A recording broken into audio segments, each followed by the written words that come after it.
தமிழ்குரல் நேயர்களுக்கு வணக்கம். இன்று நம்மோடு சிறப்பு விருந்தினர் அரசியல் விமர்சகர் நாதன் அவர்கள் இணைந்திருக்கிறார்கள். அவரோடு நிறைய பேசுவோம். தொடர் வணக்கம். வணக்கம். கேரளா ஸ்டோரி 2 கேரளத்தில் இந்த ட்ரெய்லர் வெளியான பிறகு நிறைய விவாதங்களை கிளப்பியிருக்கிறது. ஒரு பெண்ணுக்கு பீஃபை கட்டாயப்படுத்தி ஊட்டுறாங்க.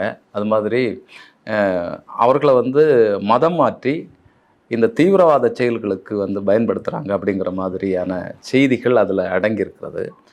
இது பயங்கரமாக விவாதிக்கப்படுகிறது. இப்போ கோர்ட்டில் கேரளா உயர்நீதிமன்றத்தில் இந்த வழக்கு போயிட்டுருக்கு. நாராயணன் அப்படிங்கிறவர் வழக்கு போட்டிருக்கிறாரு.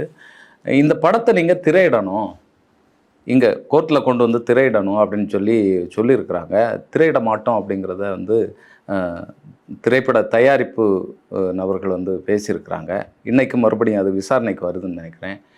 இந்த திரைப்படத்தினுடைய பின்னணி என்ன நடந்து கொண்டிருக்கிறது? இது கேரளா ஸ்டோரி பார்ட் 2 அந்த ட்ரெய்லர்லேயே அந்த படம் என்னன்றது நமக்கு தெரிஞ்சிருது. நீங்கள் தனியாக போய் தியேட்டருக்கு போய் படம் பார்க்க தேவையே இல்லை. பல இந்து பெண்களை இந்த மாதிரி மூளை செலவை செய்து மதம் மாற்றி ஒரு இஸ்லாமிய பழக்க வழக்கங்களை அவர்களுக்கு ஃபோர்ஸ் பண்ணி உருவாக்குறாங்க அப்படின்றது தான் அந்த படத்தினுடைய மெயின் ஸ்டோரி. அதில் ஒரு துணை காட்சியாக எல்லா பெண்களும் அந்த பெண்ணை பிடிச்சிக்கிறாங்க. வலுக்கட்டாயமாக வாயில் ஒரு மாட்டுக்கறி துண்டை வைக்கிறாங்க. பீஃப் இறைச்சி, வேக வைக்கப்பட்ட இறைச்சியை. அது ஒரு நிலைகுலையாமல் பரிதவிக்கிறது மாதிரி. அப்போ இதை பார்க்கும்போது என்ன சித்திரம் ஏற்படும்? இது தமிழ்நாட்டிலையோ கேரளாலேயோ ஓரளவு சவுத் இந்தியாவிலோ பெரிய இதை ஏற்படுத்த போகிறதில்ல. வடகிழக்கு மாநிலங்கள்லையும் ஏற்படுத்த போகிறதில்ல. இங்கெல்லாம் பீஃப் சாதாரண உணவு. ஆனால் வட இந்தியாவில் ஹிந்தி பெல்ட்டில் அந்த பசுவளையம்னு சொல்லக்கூடிய பிஜேபி ஆளுகின்ற மாநிலங்களில் கேரளாவில் எவ்வளோ கொடுமை நடக்குது. அப்பாவி இந்து பெண்களை மதம் மாற்றி, அதுவும் நம்ம கோமாதாவாக வழிபடுகின்ற மாட்டு இறைச்சியை மாட்டை கொன்று இறைச்சியை வேக வச்சு வாயில் வைக்கிறாங்களே. எப்பேற்பட்ட அயோக்கியமான ஒரு நாடு. அங்கே இருக்கிற ஆட்சியாளர்களை என்ன செஞ்சிட்ருக்கிறாங்க அப்படின்னு ஒரு பயங்கரமான ஒரு வெறுப்புணர்வையும் கேரளாவை பற்றிய ஒரு தவறான சித்திரத்தையும் இது உருவாக்கக்கூடியது. இப்படிப்பட்ட படங்கள்லாம் உலகத்தில் எங்கேயுமே வராது. ஏன்னா உலகம் முழுவதும் பீஃப் கன்சம்ஷன்றது ஒரு சாதாரணமான விஷயம். இப்படி இதுதான் இந்த படத்தை ஏற்படுத்திய ஒரு அதிர்ச்சி. நீங்கள் சொன்னது போல் இதனால் வெகுண்டெழுந்த பல பேர் வழக்கு போட்டிருக்காங்க. உதாரணத்துக்கு ஸ்ரீதேவ் நம்பூதிரி, அவர் ஒரு உயிரியல் விஞ்ஞானி, அவர் வழக்கு போட்டிருக்காரு. அப்புறம் ஃப்ரெட்டி வி ஃப்ரான்சிஸ், இதில் கேரளான்ற பேரே படத்தில் இருக்கக்கூடாது அப்படின்னு சொல்லி அவர் மனு தாக்கல் பண்ணியிருக்காரு. அதே போல் வழக்கறிஞர் அதுல் ராய், இப்படி தனித்தனியாக நிறைய பேர் மனுக்கள் தாக்கல் பண்ணியிருக்காங்க. இந்த மனுக்களுடைய சாராம்சம் என்னென்னா, படம் கேரளாவை தவறாக சித்தரிக்கிறது, கேரளாவை பற்றி ஒரு தப்பான அபிப்பிராயத்தை உருவாக்குறது, ஒரு மத நல்லிணக்கத்தை கெடுக்கும் வகையில் கேரள மக்களை ஒரு தீவிரவாதிகளாக காட்டுது இந்த மதமாற்ற பின்னணியில் அப்படின்னு சொல்லி அது ஒரு பாயிண்ட்டு. அடுத்தது இந்த ட்ரெய்லரில் பீஃப் உண்ணக்கூடிய காட்சிகள் கேரளாவினுடைய மதசார்பற்ற வாழ்க்கையை அவமதிக்குது.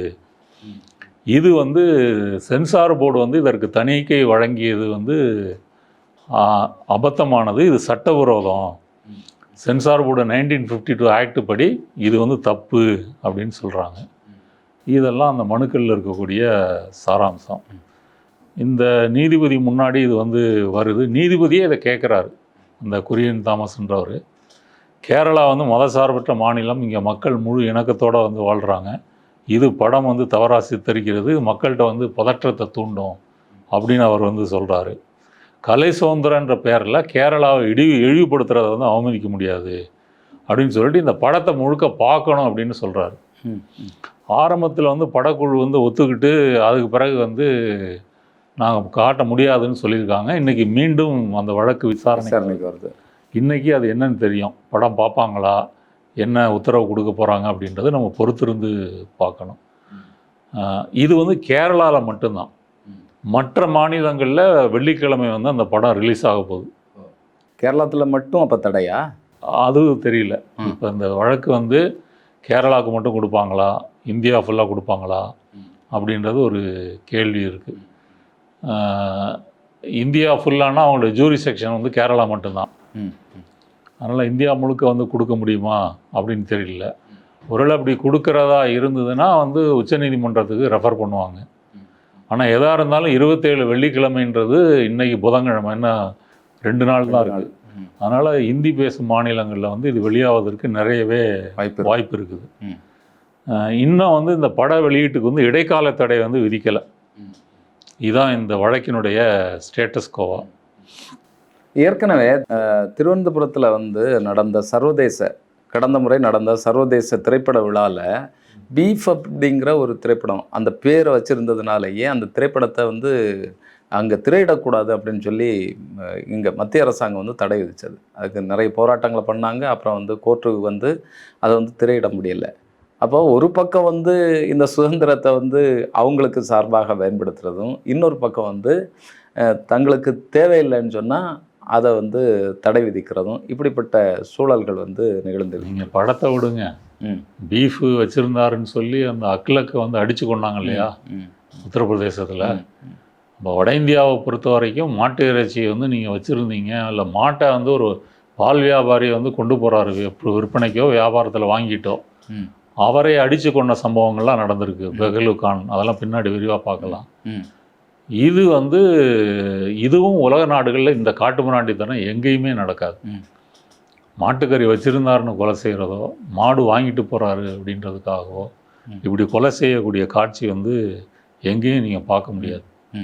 இதற்கு வந்து பின்னணி என்ன அப்படின்னு சொன்னால், மோடி 2014 பிஜேபி அதிகாரத்துக்கு வந்த பிறகு இந்த மாதிரி இந்துத்துவாவினுடைய வெறுப்புணர்வு பிரச்சாரத்தை ப்ரமோட் பண்ணக்கூடிய பல படங்கள் வந்து தொடர்ந்து எடுத்துக்கிட்டு இருக்கிறாங்க. இப்போ கடைசியாக வந்த துரந்தர், அது வந்து ஒரு மசாலா கலந்த ஆக்ஷன் ஃபிலிமு. இந்த படம் வந்து இங்கேருந்து ஒரு ஏஜெண்ட் வந்து பாகிஸ்தானுக்கு போவார். அங்கே இருந்து கொண்டு ஒரு அண்டர்வேர்ல்டு கேங்கில் வந்து சேர்ந்து ஐஎஸ்ஐ அவங்களெல்லாம் தொடர்பு கொண்டு அவங்க நடவடிக்கைகளை வந்து இங்கே நடத்துகிறாரு. அதில் உண்மை காட்சியாக வந்து பாராளுமன்ற தாக்குதல், மும்பை தாக்குதல், கசாப்பு, இதெல்லாம் வந்து செய்கிறாங்க. இதெல்லாம் அவர் முன்கூட்டியே வந்து எச்சரிக்கிறார். இப்படி வந்து அதை வந்து சித்தரித்து வந்து எடுத்துருக்குறாங்க. படம் முழுக்க வந்து வெறுப்புணர்வுக்கு, முஸ்லீம்கள்னால் பயங்கரவாதி, அவங்க அல்லாஹு அக்பர், இந்தியா ஒழிக, இந்தியாவை வீழ்த்துவோம், பொதுமக்களை கொள்றதெல்லாம் ரொம்ப அசால்ட்டாக வந்து பேசிக்கிறாங்க.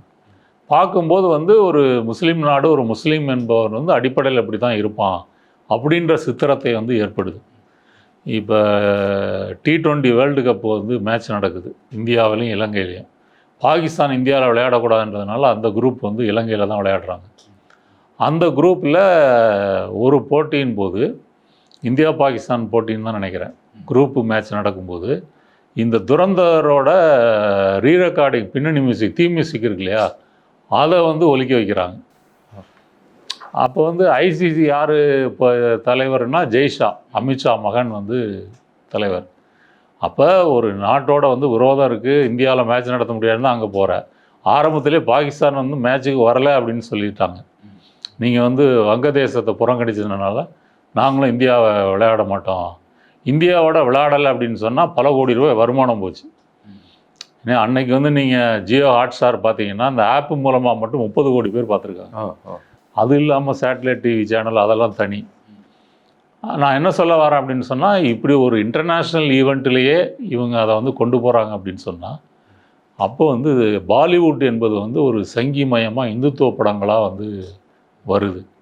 அது காஷ்மீர் ஃபைல்ஸாக இருக்கட்டும், சபர்மதி ரிப்போர்ட்டாக இருக்கட்டும், இந்த சாவான்னு சொல்லி அவுரங்கசீப்பின் கொடுமைகளை காட்டிய படமாக இருக்கட்டும், கேரளா ஸ்டோரியாக இருக்கட்டும், இது எல்லா படங்களுமே ஒரு சராசரி முஸ்லீம் அப்படின்றவர் வந்து நம்ம ஒரு சிவிலைஸ்டு சொசைட்டியில் வாழக்கூடிய அருகதை கொண்டவர்கள் அல்ல அப்படின்றத இவங்க வந்து நிலைநாட்டிட்டாங்க.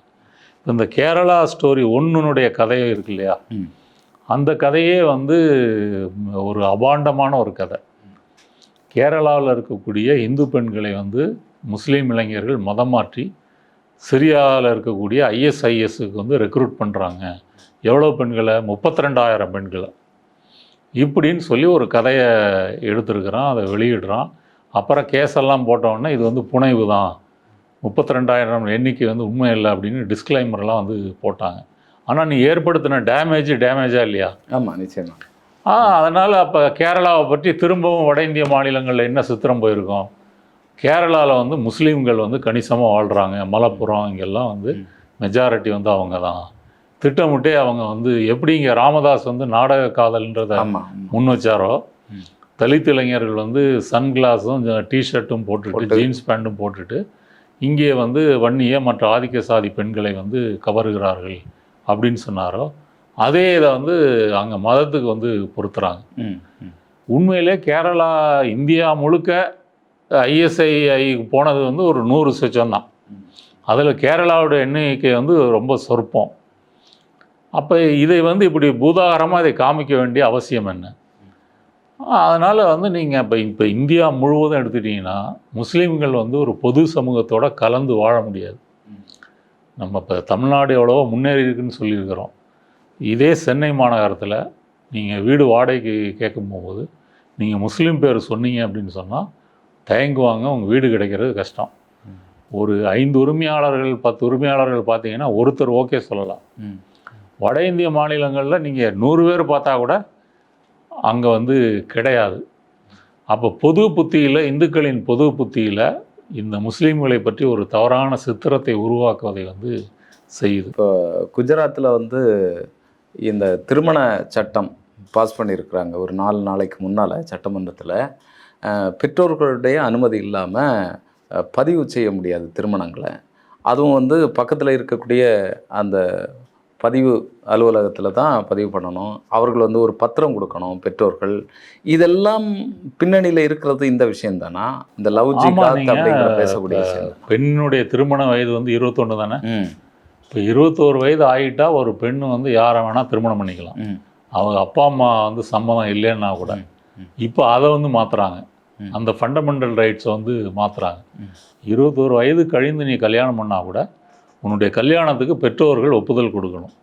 அது காதல் திருமணங்களாக இருந்தாலோ, SC ST நீங்கள் காதலிக்கிறீங்க, உங்களை விட படிநிலையில் கீழே இருக்கிற சாதி பெண்களை காதலிக்கிறீங்க, அல்லது முஸ்லீம் மதத்தை சேர்ந்தவங்களை காதலிக்கிறீங்கன்னா அதுக்கு வந்து நீங்கள் அனுமதி வாங்கணும் அப்படின்னு சொன்னால் எந்த பெற்றோர்கள் வந்து அனுமதி கொடுப்பாங்க? இல்லையா? இப்போ உத்தரகாண்டில் வந்து பொது சிவில் சட்டம் அமலுக்கு வந்திருக்கு.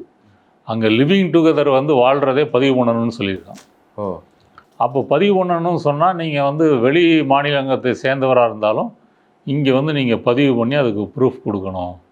அப்போ சட்டத்தின் வளையத்துக்குள்ளே உங்கள் காதலிக்கும் உரிமையை வந்து கொண்டு வரக்கூடிய முயற்சி தான் வந்து இது. இப்போ இந்த கேரளா ஸ்டோரி ஒன்று சொல்லிகிட்டு இருந்தோம் இல்லையா, அதுலேயே வந்து பார்த்தீங்க அப்படின்னு சொன்னால் அது வந்து ஒரு 10-15 கோடி செலவில் தயாரிக்கப்பட்டது. இந்த படத்துக்கு வந்து பிஜேபி வந்து வெளிப்படையாக ப்ரமோஷன் கொடுக்குறாங்க. படத்தோட இயக்குனர் வந்து விபுல் ஷா. இவர் வந்து ஒரு இந்தி திரைப்பட இயக்குனர். குஜராத் நாடகங்களில் தொடங்கி டிவி சீரியல் வரைக்கும் பல இதை வந்து தயாரிச்சிருக்கிறாரு. இவர் வந்து 2018 இவர் மேலே வந்து மீட்டு குற்றச்சாட்டுகள்லாம் வந்திருக்கு. அப்பேற்பட்ட யோக்கியர் இவர் தான் இந்த கான்ட்ராவர்சியான இந்த படங்களை வந்து கேரளா ஸ்டோரி இவர் தான் தயாரிச்சிருக்கிறார். இயக்குனர் வந்து சுதீப் தோசன், கல்கத்தாவை மேற்கு வங்கத்தை சேர்ந்தவர். அவரும் பெங்காலி இந்தி சினிமாவில் வந்து ஆக்டிவாக இருக்கிறார். அதன் பிறகு வந்து இது வந்து உலக அளவில் இந்தியாவிலையும் வந்து கணிசமான பணத்தை வந்து வசூல் பண்ணியிருக்குது. அது 100 கோடி 200 கோடின்னு பல செய்திகள் வருது. ஏன் இவ்வளோ வசூல் பண்ணியிருக்கு அப்படின்னு சொன்னால் குறிப்பாக ஹிந்தி மொழி பேசுகின்ற மாநிலங்களில் தான் வசூல் அதிகம். மும்பை, டெல்லி, ராஜஸ்தான், பஞ்சாப் இங்கே தான் வசூல் வந்து அதிகம். காரணம் என்ன அப்படின்னு சொன்னால் அங்கே இருக்கக்கூடிய பிஜேபி அரசாங்கங்கள் இதுக்கு வரி விலக்கு கொடுக்குறாங்க. வரி விலக்கு கொடுத்துட்டு சில மாநிலங்கள் லீவு கூடலாம் விட்டாங்கன்னு நினைக்கிறேன். காஷ்மீர் ஃபைல்ஸுக்கெலாம் விட்டாங்க, இதுக்கு விட்டாங்களா என்னன்னு தெரியல. இல்லை, கேரளத்தில் கூட இந்த திரைப்படத்தை ஒரு கவர்மெண்ட்லேயே ஏதோ போட்டாங்க. கடுமையான எதிர்ப்பு மூலமாக பிறகு கைவிடப்பட்டதுன்னு நினைக்கிறேன். அது அப்படி இவர் மோடியை வந்து போய் பார்க்கக்கூடிய அளவுக்கு அதுக்கு ஒரு விளம்பரம் உருவாக்கப்படுகிறது. மோடி போய் இந்த படத்தை பாராட்டினாரு. ஆமாம், மோடி போய் வந்து பாராட்டுறாரு. யோகி ஆதித்யநாத்தை வந்து பாராட்டியிருக்காரு. அப்புறம் தான் வரிசையாக வந்து எல்லா முதலமைச்சர்களும் லீவ் போட்டுட்டு படத்தை போய் பார்க்கறது அப்படின்னு சொல்லி அப்பட்டமான ஒரு ப்ராபகண்டா வந்து இதை செஞ்சுருக்கிறாங்க. இதையும் எங்கேயே பார்க்க முடியாது. இந்த மாதிரி ஒரு தேசிய அவார்டெல்லாம் கொடுக்குறாங்க. ஆமாம், அவனுக்கு வந்து சிறந்த இயக்குனர், சிறந்த ஒளிப்பதிவாளர், இந்த ரெண்டுமே கேரளா ஸ்டோரிக்கு பார்ட் 1க்கு வந்து கொடுக்கப்பட்டிருக்குது. இந்த இந்த படத்துக்கு வந்து ஒரு சமூக பின்னணி இருக்குது. இது வெறுமனே அவன் வந்து ஒரு சங்கி படமாக வந்து எடுத்துடல. அது என்ன பின்னணினா அது வந்து லவ் ஜிஹாத். இந்த லவ் ஜிஹாத்ன்ற வார்த்தை வந்து ஒரு 2005 2007-8 ஆண்டுகளுக்கு முன்னாடி வந்து புழக்கத்தில் இல்லை. அதற்கு பின்பு தான் வந்து புழக்கத்தில் வருது. அந்த லவ் ஜிஹாத்னா என்ன அர்த்தம்னா, பொதுவாக ஜிஹாத்னா முஸ்லீம் அல்லாதவர்களை வந்து கொன்றழிக்க போகிறாங்க அப்படின்னு சொல்லி தான் அவங்க பிரச்சாரம் பண்ணுறாங்க. அது பயங்கரவாத தாக்குதலாக இருந்தாலும் சரி பொதுவாக. ஆனால் ஜிஹாத்துன்றதுக்கு அர்த்தம் வந்து வேறு. இதை வந்து தப்பான பொருள் கொண்டதாக சித்தரிக்கிறாங்க. அப்போ அதோட லவ்வை சேர்த்துட்டிங்கன்னா, ஒவ்வொரு முஸ்லீம் ஆணுக்கும் உள்ள கடமை என்ன அப்படின்னு சொன்னால், ஒரு இந்து பெண்ணை வந்து கல்யாணம் பண்ணி இஸ்லாமிய மதத்துக்கு வந்து மாற்றணும். இது அவனுடைய மத புனித கடமை அப்படின்ற இந்த டெர்மினாலஜி வந்து ஃபேமஸ் ஆகுது. இதுதான் வந்து கேரளா ஸ்டோரி படத்தினுடைய பின்னணி. இந்த லவ் ஜிஹாத்து அப்படின்றது வந்து உண்மையில் இருக்குதா? இப்போ இந்த கேரளா ஸ்டோரி படத்தை வந்து பினராயி விஜயன் வந்து இது வந்து ஒரு பொய் பிரச்சாரம், வெறுப்புணர்வை பரப்புகின்ற முயற்சின்னு சொல்லியிருக்காரு. பல காங்கிரஸ் தலைவர்கள் சொல்லியிருக்காங்க. மம்தா பானர்ஜி வந்து ஃபஸ்ட்டு பார்ட்டை வந்து தடை பண்ணிட்டாங்க. அப்புறம் உச்சநீதிமன்றம் அதை போய் தடையை வந்து விலக்கு கொடுத்தது. இப்படி இந்தியா முழுக்க வந்து காங்கிரஸ், சிபிஎம் மட்டும் இல்லை, பல எதிர்க்கட்சிகளும் இதை வந்து விமர்சித்திருக்காங்க. அப்படி இருக்கும்பொழுது இதுக்கு பின்னணியான அந்த லவ் ஜிஹாத் வந்து இங்கே இருக்கக்கூடிய சங்க பரிவார இந்துத்துவ அமைப்புகளால் சமூகத்தில் வந்து ஒரு கான்ஸ்பிரசி தியரி மாதிரி வந்து கட்டியமைக்கிறாங்க. இது கிட்டத்தட்ட இது ஒரு சதி கோட்பாடு தான். இது எங்கேயுமே வந்து அதுக்கான எவிடன்ஸ் வந்து இல்லை. 2009 வந்து கேரளா, கர்நாடகா ரெண்டுலேயும் இந்த சங்க பரிவார அமைப்புகள் வந்து இதை கொண்டு போகிறாங்க. இப்போ இந்தியா முழுவதும் எடுத்துக்கிட்டிங்க அப்படின்னு சொன்னால், சாதி மறுப்பு திருமணம், மதம் மறுப்பு திருமணம்னு எடுத்துக்கிட்டிங்கன்னா, மத மறுப்பு திருமணம் வந்து ஒரு 2.1% தான் நடக்குது. 100 திருமணத்தில் 2.1 தான். சாதி மறுப்பு திருமணம் வந்து 9.9, 10% வச்சுக்கோங்க. இப்போ இந்த 2.1 மத மறுப்பு திருமணங்களில் எந்த மாநிலங்கள் முன்னிலை இருக்குதுன்னா, வடகிழக்கு, அருணாச்சல் பிரதேஷ், சிக்கிம், மணிப்பூர், அதுக்கு பிறகு பஞ்சாப், மேகாலயா, ஜார்க்கண்ட், ஆந்திர பிரதேசம், அஸ்ஸாம், கர்நாடகா, மகாராஷ்டிரா இங்கெல்லாம் வந்து இருக்குது. அப்போ இங்கே வந்து ஓரளவு அது வந்து நடக்குது. இதை தாண்டி மற்ற ஸ்டேட்டில் வந்து நீங்கள் இந்து முஸ்லீம் அப்படின்றத வந்து நினச்சி பார்க்க முடியாது. இப்போ இதில் எதுலேயுமே வந்து இந்தி பெல்ட் வந்து வரல. ஆனால் கேரளாவில் எடுத்துக்கிட்டிங்கன்னா அங்கே நடக்குது. அங்கே வந்து இந்து முஸ்லீம் திருமணங்கள் வந்து நடக்குது.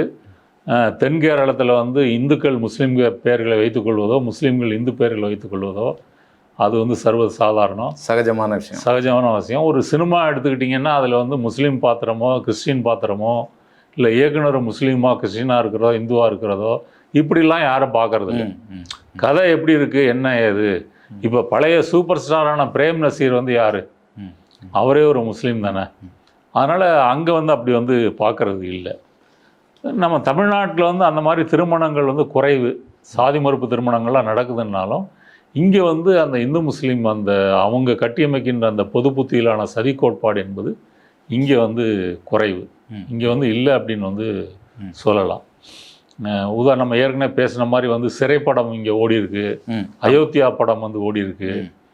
அதெல்லாம் வந்து தமிழ்நாட்டினுடைய ஒரு பொது புத்தி, அதனுடைய பல்ஸ் வந்து எப்படி இருக்குது அப்படின்னு வந்து காட்டுது.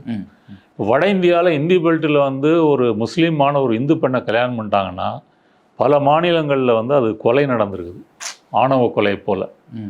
அதுவும் ஆணவ கொலை தான். என்னுடைய இந்து பெண்ணை வந்து அதில் முஸ்லீம் ரத்தத்தோடு கலந்துட்டியா அப்படின்னு சொல்லி அது பல சம்பவங்கள் வந்து ரிப்போர்ட் ஆகிருக்கு. இதை யார் செய்கிறாங்கன்னா இந்துத்துவ சங்க பரிவாரங்கள், பஜ்ரங் தள், இதுவங்க போன்றவங்க தான் அதை வந்து நேரடியாக செய்கிறாங்க. இப்போ காதலர் தினம் வருதுன்னு வைங்க. காதலர் தினத்தில் நம்ம தமிழ்நாட்டிலேயே வந்து அர்ஜுன் சம்பத்து போன்ற கிரிமினல் இந்துத்துவ ரவுடிகள் அன்னைக்கு வந்து பூங்காவில் ஏதாவது ஜோடிகள் இருந்தாங்கன்னா அவங்கள போய் தாக்குறது, அடிக்கிறது, கல்யாணம் பண்ணி இல்லை தாலியை கொடுத்து கட்டுன்னு சொல்லுறது, இந்த அட்டூழியங்கள்லாம் பண்ணிகிட்டு இருந்தாங்க. கர்நாடகாலையும் பண்ணுவாங்க. வட இந்தியாவில் வந்து அதை நீங்கள் நினச்சே பார்க்க முடியாது. ஒரு டிஃபால்ட்டாக வந்து ஒரு இந்து பெண் மனசில் சிந்தனையில் என்ன தோன்றும் அப்படின்னு சொன்னால், நம்ம வந்து ஒரு முஸ்லீம் பையனை வந்து கல்யாணம் பண்ணுறதுன்றத அவங்க நைட்டு தூங்கும்போது கனவுல கூட வராது. அந்த அளவு ஒரு இறுக்கமான பிரிவினையை வந்து அங்கே வந்து கொண்டு வந்துட்டாங்க. மோடி ஆட்சிக்கு வந்த பிறகு வந்து இந்த ஹானர் கில்லிங் இருக்கு இல்லையா, இது வந்து 356 வந்து பதிவாகிருக்கு. இது பதிவானது மட்டும்தான், பதிவாகாதது வந்து நமக்கு தெரியலை. எண்ணிக்கை இதை விட இன்னும் 2-3 மடங்கு அதிகம். எல்லாமே வந்து இந்தி பெல்ட்டில் தான், இந்தி பெல்ட்டில் தான். மற்ற இதுலேயும் நடந்திருக்கு. அதிகமான மாநிலங்கள் வந்து உத்தரப்பிரதேசம், ஹரியானா, ராஜஸ்தான்.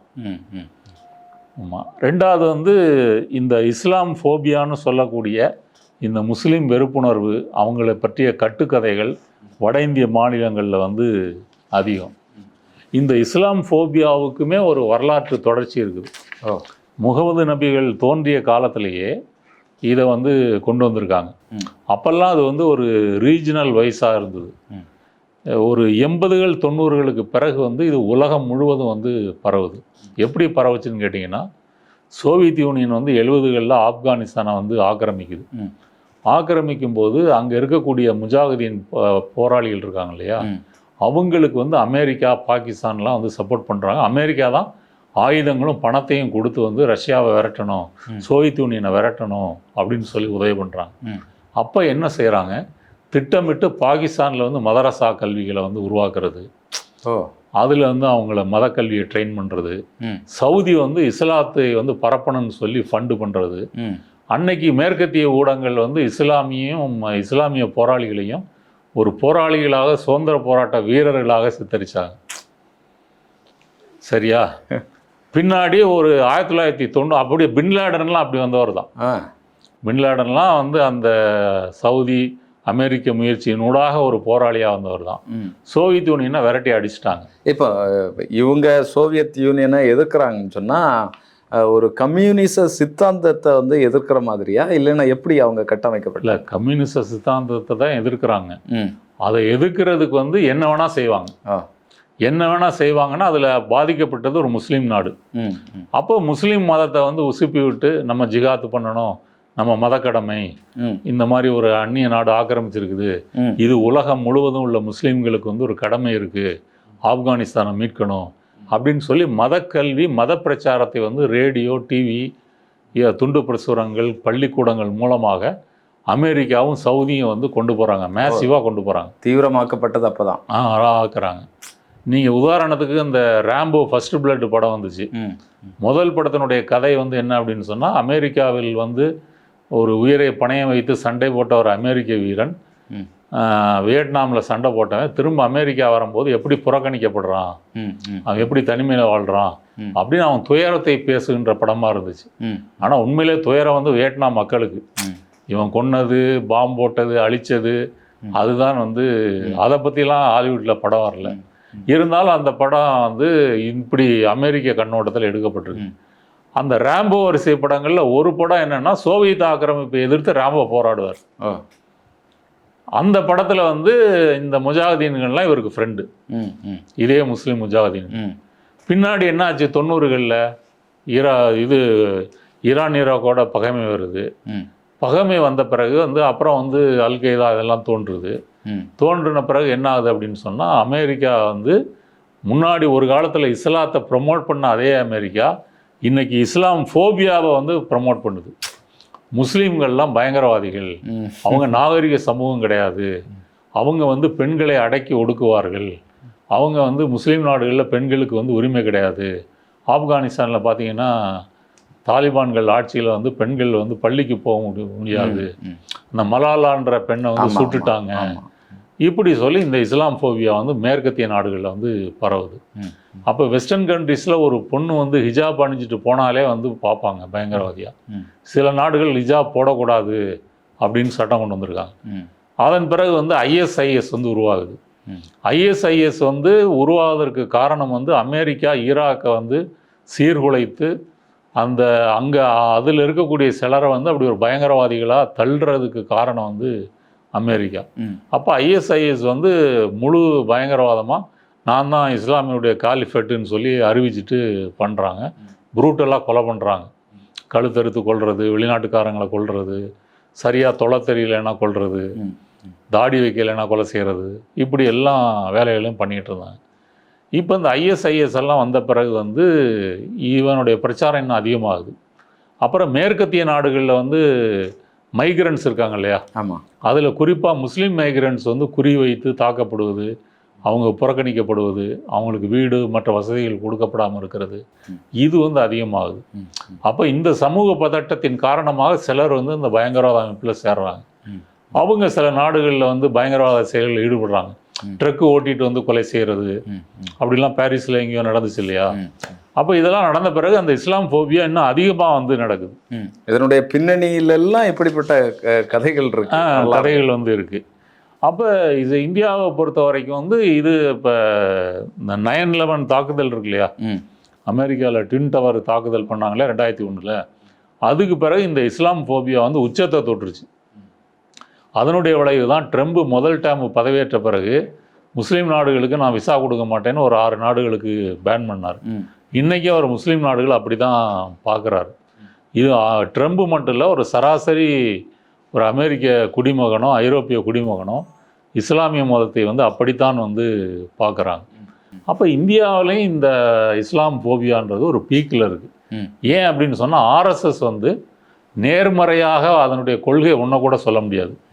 இந்த நாடு வந்து இஸ்லாமிய மன்னர்களால் ஆளப்பட்டது, இஸ்லாமிய பண்பாடுகள் பழக்க வழக்கங்களை திணித்து விட்டார்கள். அதை எதிர்த்து தான் அந்த காலத்தில் வந்து ராஜாக்களுடைய மனைவிகள் வந்து உடன்கட்டை ஏறி நம்மளுடைய புனிதத்தை வந்து காப்பாற்றினாங்க. முஸ்லீம்கள் வந்து பார்த்திங்கன்னா நம்ம இந்து நாட்டை வந்து நேசிக்க மாட்டாங்க, பாரதத்தை வந்து அவங்க தாய்நாடாக கருத மாட்டாங்க, அவங்களுக்கு மெக்கா மதீனா தான் முக்கியம். நம்ம வேட்டி கட்டுனா அவன் வந்து லுங்கி கட்டுவான், நம்ம தாடி எடுத்தால் அவன் தாடி வச்சுக்குவான், அவன் வந்து மாட்டுக்கறி வந்து சாப்பிட்றதுனால உடம்புல வந்து ஒரு துர்நாற்றம் வரும், அதனால் வந்து சென்ட் அதிகம் வந்து அடிச்சுக்குவாங்க. முஸ்லீம்களுக்கு வீடு கொடுக்கக்கூடாது, கொடுத்தா வந்து கிச்சனை வந்து நாஸ்தி பண்ணிடுவாங்க. இப்படி இது அத்தனையும் பொய். இப்போ மாட்டுக்கறி நீங்களும் சாப்பிட்றீங்க, நானும் சாப்பிட்றோம், பலரும் தான் வந்து சாப்பிட்றோம். என்ன நம்ம உடம்புலேருந்து என்ன துர்வாடை வருது? லுங்கின்றது தொழிலாளிகளுடைய உடை. இப்போ தான் அது ஷார்ட்ஸுக்கு வந்திருக்கே தவிர ஒரு 10-20 ஆண்டுகளுக்கு முன்னாடி நீங்கள் கோயம்பேடு போனீங்கன்னா லுங்கி கட்டிட்டு தான் தொழிலாளிகள் வந்து மூட்டை தூக்குறது வேலையெல்லாம் வந்து செய்வாங்க. லுங்கி வந்து ஆசியாவுக்கே ஒரு பொது உடை. நீங்கள் இலங்கை, மலேசியா, சிங்கப்பூர் எங்கே போனீங்கன்னாலும் லுங்கியை வந்து நீங்கள் பார்க்க முடியும். இப்படி இருக்கும்போது வந்து அப்புறம் வந்து இதுக்கு பிறகு தான் வந்து முஸ்லீம்களுக்கு வீடு கொடுக்கக்கூடாது. அப்போ வீடு இல்லை அப்படின்னு சொன்னால் முஸ்லீம்கள் வாழக்கூடிய ஏரியாவில் போய் வீடு பார்க்கணும். ஒருத்தர் நல்லா வேலை பண்ணி அவர் சம்பளம்லாம் வாங்கி காரே வாங்கியிருக்காரு, ஆனால் அந்த கார் நிறுத்தக்கூடிய இடம் வந்து இங்கே தான் இருக்குது, ஆனால் இங்கே கிடைக்காது. வேறு வழி இல்லாமல் முஸ்லீம்கள் வாழக்கூடிய குடியிருப்பில் வச்சுட்டு ரோட்டில் தான் அவர் வந்து நிறுத்தணும். இப்படி பல பிரச்சனைகளை அவங்க வந்து சந்திக்கிறாங்க, பயங்கர நெருக்கடிகள் தான். எனக்கு தெரிஞ்ச உதாரணம், நான் வாடகை வீட்டில் ஒரு வீட்டில் இருக்கும்போது எதிரில் ஒரு முஸ்லீம் ஃபேமிலி பழக்கம், நெருங்கி பழக்கம், அவங்க வீட்டுக்கு என் ஒய்ஃப் போவாங்க, இங்கே வருவாங்க, அப்படி பழக்கம். அப்போ அந்த கணவர் வந்து என்ன சொல்கிறாருன்னா, அவர் வந்து பொலிட்டிக்கலாலாம் இல்லை, முன்னாடி ஒரு வீடு பார்க்கும்போது வீடெல்லாம் பார்த்துட்டு சாமான் செட்டெல்லாம் வந்து டெம்போவில் ஏற்றிட்டு கொண்டு இறக்கும்போது உன் பேர் என்னன்னு கேட்டோன்னே ஒரு முஸ்லீம் பேரை வந்து சொல்கிறாரு, உனக்கு வீடு கிடையாது கிளம்புன்ட்டார். எங்கே இது? நான் சொல்கிறது சென்னையில். அப்படி சொன்னார். இப்போ நாங்கள் இருக்கும்போது பார்த்தது வந்து ஒரு இந்து வீட்டில் தான் ஒரு வாடகைக்கு இருக்கிறார். நான் சொன்னேனே, எல்லாரும் அப்படி இல்லைன்னு சொல்கிறது இல்லை, ஆனால் பொது புத்தியில் அவங்களுக்கு கொடுக்கக்கூடாது என்ற எண்ணம் வந்து பதிவாயிருக்கு. முன்ன வந்து மனுஷபுத்திரன் வந்து ஒரு போஸ்ட்டு போட்டிருந்தார், அவருக்கு வந்து வீடு கிடைக்கல முக்கியமான இடங்களில். ஏன்னா அவர் பேர் என்ன, அப்துல் ஹமீதா? ஆமாம், இஸ்லாமிய பேர் தான். அந்த பேர் இருக்கிறதுனால அவருக்கு வீடு. அப்போ ஒரு பிரபலம் திமுக பிரமுகர், அவருக்கே இந்த கதின்னா அப்புறம் சாதாரண மக்களுக்கு வந்து எப்படி இருக்கும்? இப்போ நீங்கள் ஒரு முயற்சி ஒன்று பண்ணாங்க, ஒரு 100 இஸ்லாமிய ரெசியூமு 100 இந்து ரெசியூமு, 2 பேரும் ஒரே குவாலிஃபிகேஷன் தான். இது ஒரு கம்பெனிக்கு அப்ளை பண்ணால் பல கம்பெனிக்கு முஸ்லீம் ரெசியூம் வந்து ரிஜெக்ட் பண்ணப்படுது. ஆமாம். இந்து ரெசியூம் வந்து அதே குவாலிஃபிகேஷன் வந்து அவங்கள செலக்ட் பண்ணுறாங்க. இதெல்லாம் வந்து சர்வே பண்ணியிருக்காங்க. அதனால் இந்த இஸ்லாம் ஃபோபியாவுக்கு வந்து அளவே கிடையாது. இது தமிழ்நாட்டில் கேரளாவில் வந்து குறைவுன்னு சொல்லலாமே தவிர மற்ற நாடுகளில் வந்து இது வந்து அதிகமாக இருக்கு அதிகமாக மாநிலங்களில். ஆமாம், குறிப்பாக இந்தி பேசும் மாநிலங்களையும் சரி அல்லது மேற்கத்திய நாடுகள்லையும் சரி இது வந்து அதிகமாக இருக்குது. இது வந்து வெறும் ஓட்டுக்காக அப்படி பண்ணுறாங்களா? இதனுடைய நோக்கம் தான் என்ன நோக்கத்தினுடைய அடிப்படையில் இந்த வேலைகள் வந்து நடத்தப்படுது? இதனுடைய நோக்கம் என்னன்னு கேட்டிங்க அப்படின்னு சொன்னால், ஒரு இந்துத்துவாவுக்கு வந்து ஒரு கற்பனையான ஒரு எதிரிகளை கட்டியமைத்து அதன் மூலமாக இந்துக்களை அணிதிரட்டுவது. கற்பனையான எதிரிகள் யாருன்னா முஸ்லீம்கள், கிறிஸ்தவர்கள், கம்யூனிஸ்டுகள். கோல்வால்கர் அவருடைய பஞ்சாப் தாட்ஸில் வந்து அதை தான் எழுதியிருக்காரு. இந்தியாவினுடைய உள்நாட்டு அபாயங்கள் number 1 Muslims, number 2 Christians, number 3 communist. இப்போ பிஜேபி வந்து எல்லாத்தையும் பேசுகிறாங்களா? கம்யூனிஸ்டுகள்லாம் அர்பன் நக்சல் ஆகிட்டாங்க. கிறிஸ்தவ மிஷினரிகள் வெளிநாட்டிலேருந்து பணம் வாங்கிட்டு மதம் மாற்றுறாங்க. அப்புறம் வந்து முஸ்லீம்களை பற்றி சொல்லவே வேணாம். எல்லா அவங்கள பற்றி அபாண்டங்கள், அவதூறுகள் எல்லாத்தையும் வந்து செய்கிறாங்க. இப்போ ஆப்ரேஷன் சிந்தூரில் ஒரு முஸ்லீம் பெண் அதிகாரி வந்து பிரீஃப் பண்ணாங்க. அது ஒரு பிஜேபி அமைச்சர் என்ன சொன்னாங்க, ஒரு பாகிஸ்தானுடைய சகோதரியே வந்து பேசுகிறாங்க பாருங்க அப்படின்னு பேசினார் இல்லையா? இப்படி பொதுப்பத்தியில் வந்து அப்படி உண்டாக்கியிருக்கிறாங்க. இதில் இந்த லவ் ஜிஹாத்தினுடைய முக்கியமான ஒரு பேஸ் வந்து கேரளாவில் தான் ஆரம்பிக்குது. அந்த சொன்னேன் இல்லையா, 2008 வந்து ஒரு கேஸ் நடந்துச்சுன்னு, அந்த ஹதியா வழக்கு அப்படின்னு சொல்கிறாங்க. அந்த பெண்ணுடைய இந்து பேர் வந்து அகிலா அசோகன். அவங்க மதம் மாறி முஸ்லீம் மதத்துக்கு மாறி ஒரு முஸ்லீம் வந்து கல்யாணம் பண்ணிக்கிறாங்க. கல்யாணம் பண்ணோன்னா ஹதியா அப்படின்னு பேரை வந்து மாற்றிக்கிறாங்க. அவர் கல்யாணம் பண்ண கணவர் பேர் வந்து ஷபின் ஜகான். இந்த கல்யாணத்தை வந்து அவங்க அப்பா இருக்கார் இல்லையா அசோகன், அவர் வந்து இது லவ் ஜிஹாத்துன்னு இந்த பேரை போட்டு வந்து கேஸு ஃபைல் பண்ணுறார். கேஸ் ஃபைல் பண்ணோன்னா கேரள ஹைகோர்ட் என்ன சொல்லுது, ஆமாம் இப்படி நடந்திருக்குது, அதனால் மூளைச்சலவை பண்ணியிருக்காங்க, இந்த திருமணத்தை ஏற்றுக்க முடியாது, அதனால் இந்த பெண்ணை வந்து அப்பா வீட்டில் பெற்றோர்களோடு இருக்க வைங்க அப்படின்னு சொல்லி வம்படியாக பிரித்து கொண்டு வச்சுருக்காங்க. இந்த பெண் வந்து ஒரு மேஜர். அது அந்த டீட்டெயில்ஸு நிறைய இருக்குது, நான் சுருக்கமாக சொல்கிறேன். பின்னாடி வந்து இவங்க வந்து உச்சநீதிமன்றத்துக்கு வந்து போகிறாங்க. உச்சநீதிமன்றத்தில் வந்து 2018 வந்து தீர்ப்பு என்ன வருது அப்படின்னு சொன்னால், இதில் லவ் ஜிஹாத் ஒன்றும் இல்லை, அவங்க விருப்பபூர்வமாக வந்து மதம் மாதிரி கல்யாணம் பண்ணியிருக்காங்க.